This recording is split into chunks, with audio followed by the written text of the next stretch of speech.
আটা দিয়ে নরম তুলতুলে একদম তুলার মতো নরম পাউরুটি তৈরি করেছি। খেতে যে কি মজা হয়েছে আর দেখতে নিশ্চয়ই বুঝতে পাচ্ছেন কতটা সফট হয়েছে। শুধুমাত্র আটা দিয়ে এভাবে আপনি ঘরেই পাউরুটি তৈরি করে নিতে পারেন। আসসালামু আলাইকুম, কেমন আছেন সবাই? ময়দা ছাড়া শুধুমাত্র আটা দিয়ে আর ডিম ছাড়া এরকম সফট একটি পাউরুটি ঘরেই তৈরি করে নেওয়া যায়। চলুন শুরু করা যাক। এখানে আমি প্রথমে নিয়ে নিলাম 1 কাপের মতো কুসুম গরম দুধ। এখানে কুসুম গরম দুধটাই নিতে হবে। আমি হাত দিয়ে চেক করে নিচ্ছি। 30 সেকেন্ডের মতো যদি আপনি হাতটা রেখে দিতে পারেন, এরকম একটা দুধই নিতে হবে। আপনারা চাইলে পানিও দিয়ে এই পাউরুটিটি তৈরি করতে পারেন। পানিটাও কুসুম গরম করে নিতে হবে। এখন আমি এখানে দিয়ে দিচ্ছি 1/2 কাপের মতো চিনি। চিনিটা এখন আমি এই দুধের মধ্যে ভালো করে গুলিয়ে নেব। চিনিটা আমি খুব ভালো করে গুলিয়ে নিয়েছি, দেখতে পাচ্ছেন। এখন আমি এখানে দিয়ে দিচ্ছি 1 টেবিল চামচের মতো ইস্ট। ইস্টটা অবশ্যই দিতে হবে পাউরুটি তৈরি করার জন্য, আর এটি যে কোনো সুপার শপে পাওয়া যায়। আমি ইস্টটা খুব ভালো করে আমি নেড়েচেড়ে কুসুম গরম দুধের সাথে মিশিয়ে নিচ্ছি। ইস্টটা অবশ্যই কুসুম গরম দুধের সাথে মিশিয়ে নিতে হবে। ইস্টটা অ্যাক্টিভ হয়ে যাবে 10 মিনিটের মধ্যেই। এখন আমি এখানে দিয়ে দেব 1 কাপের মতো আটা। আপনারা চাইলে ময়দা দিয়ে এই পাউরুটিটি তৈরি করতে পারেন, তবে আমাদের সবার হাতের কাছে ময়দা থাকে না। আর এখানে দিয়ে দিলাম স্বাদ মতো লবণ। এখন আমি খুব ভালো করে দুধের সাথে আটাটা মিশিয়ে নিচ্ছি, দেখতেই পাচ্ছেন। দুধটা কুসুম গরম আছে, সেজন্য আমি হাত দিয়ে মেখে নিচ্ছি না। এখন আমি হাত দিয়ে মেখে নেব। অবশ্যই হাত দিয়ে মেখে নিতে হবে, খুব ভালো করে হাত দিয়ে মুথে নিতে হবে, তাহলেই পাউরুটিটা সফট হবে। আর এই ডোটা একটু নরম হবে, রুটির মতো শক্ত হবে না। এখন আমি দিয়ে দিলাম 1 টেবিল চামচের মতো রেগুলার রান্নার তেল। তেলটা দিয়েছি যাতে হাতের সাথে লেগে না যায়।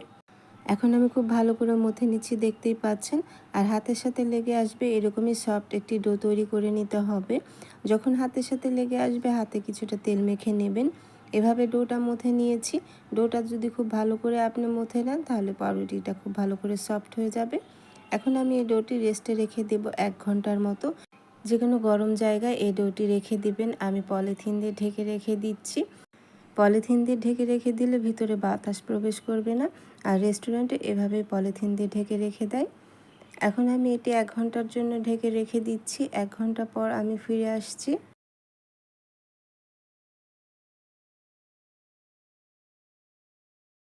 1 ঘন্টা পর আমি ফিরে আসলাম, দেখতেই পাচ্ছেন নিশ্চয়ই।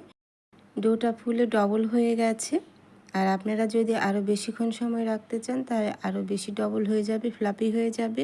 আর এই ডোটা যতটা ফ্লাপি হবে, পাউরুটিটা ততটাই সফট হবে। এখন আমি ভিতর থেকে বাতাসগুলো বের করে নিচ্ছি।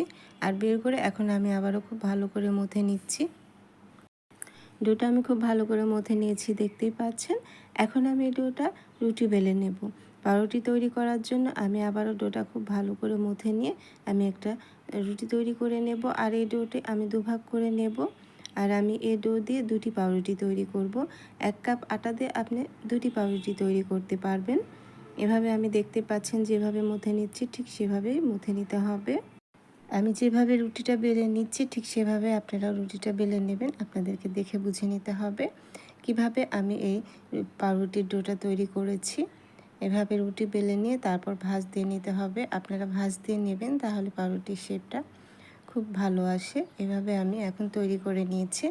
এখন আমি একটি কেকের মোল্ডে পাউরুটিটি তৈরি করে নেব। এখন আমি কেকের মোল্ডে রেখে দিচ্ছি আধা ঘন্টার জন্য রেস্টে। অবশ্যই আধা ঘন্টার জন্য রেস্টে রেখে দিতে হবে। 30 মিনিট পর আমি ফিরে আসলাম, দেখতেই পাচ্ছেন কেকের মোলটা গোটাটাই ভরে গেছে। এখন উপরে আমি ব্রাশ করে দিচ্ছি ডিমের কুসুম। ডিমের কুসুমের অংশটা ব্রাশ করে দিচ্ছি যাতে উপরে ড্রাই না হয়ে যায়। এখন আমি একটি পাত্রটা খুব ভালো করে গরম করে ঢাকনার ছিদ্রটা বন্ধ করে দিয়েছি। দিয়ে এখন আমি এটি 15 থেকে 20 মিনিটের মতো মিডিয়াম আঁচে বেক করেছি। দেখতেই পাচ্ছেন পাউরুটিটা হয়ে গেছে। আমি চেক করে নিচ্ছি ভিতরে কোনো রকম কাঁচা নেই। আর পাউরুটিটা অনেকটাই সফট হয়েছে আর অনেকটাই ফ্লাপি হয়েছে, দেখতেই পাচ্ছেন। আর খুব অল্প সময়ে এই পাউরুটিটি তৈরি হয়ে যায়, 15 থেকে 20 মিনিটের মধ্যে। এখন পাউরুটিটি আমি মোল্ড আউট করে নিচ্ছি, দেখতেই পাচ্ছেন। একটু ঝাঁকি দিলে পাউরুটিটি বের হয়ে আসবে। দেখে নিশ্চয়ই বুঝতে পাচ্ছেন কতটা ফ্লাপি হয়েছে। এখানে কোনো রকম ডিম বা ময়দা ব্যবহার করা হয়নি, শুধুমাত্র আটা দিয়ে এই পাউরুটিটি আমি তৈরি করেছি। দেখতেই পাচ্ছেন কতটা সফট হয়েছে। আর উপরে ডিম ব্রাশ করে দেওয়ার কারণ হচ্ছে পাউরুটিটি যাতে ড্রাই না হয়ে যায়। আর খুবই তুলতুলে হয়েছে, নরম তুলতুলে সফট হয়েছে পাউরুটিটি। এখন আমি পাউরুটিটি আপনাদের কেটে দেখাচ্ছি কতটাই সফট হয়েছে। আমি যখন কেটে নিচ্ছি তখনই দেখে নিশ্চয়ই বুঝতে পাচ্ছেন যে পাউরুটিটা কতটাই সফট হয়েছে। এভাবে আপনারা ঘরে আটা দিয়ে পাউরুটি তৈরি করে প্রায় 3 দিনের মতো রেখে খেতে পারবেন। 3 দিনে এরকম সফট থাকবে।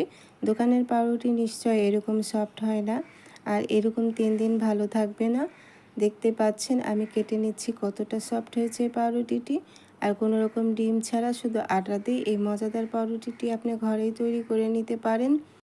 এরকম পাউরুটি তৈরি করে আপনারা বাচ্চাদের টিফিনে দিতে পারেন, আর নিজেরাও খেয়ে নিতে পারবেন চা, কফি অথবা যে কোনো জেলি দিয়েও। এই পাউরুটিটি খেতে খুবই অসম্ভব মজা হয়। আশা করছি আজকে আমার এই পাউরুটির রেসিপিটি আপনাদের ভালো লেগেছে। রেসিপিটি ভালো লাগলে অবশ্যই আমার চ্যানেলটি সাবস্ক্রাইব করে রাখবেন ও একটি লাইক, কমেন্ট, শেয়ার করে দেবেন। আর যারা ফেসবুক পেজ থেকে দেখছেন তারা অবশ্যই আমার ফেসবুক পেজটি ফলো দিয়ে রাখবেন ও একটি লাইক, কমেন্ট, শেয়ার করে রাখবেন। দীপা কিচেন্স মানে নতুন ও সহজ রেসিপি। আজ বিদায় নিচ্ছি, চলে আসবো আবারও অন্য কোনো নতুন ও সহজ রেসিপি নিয়ে। আল্লাহ আপনাদের সবাইকে ভালো রাখুন। আল্লাহ হাফিজ।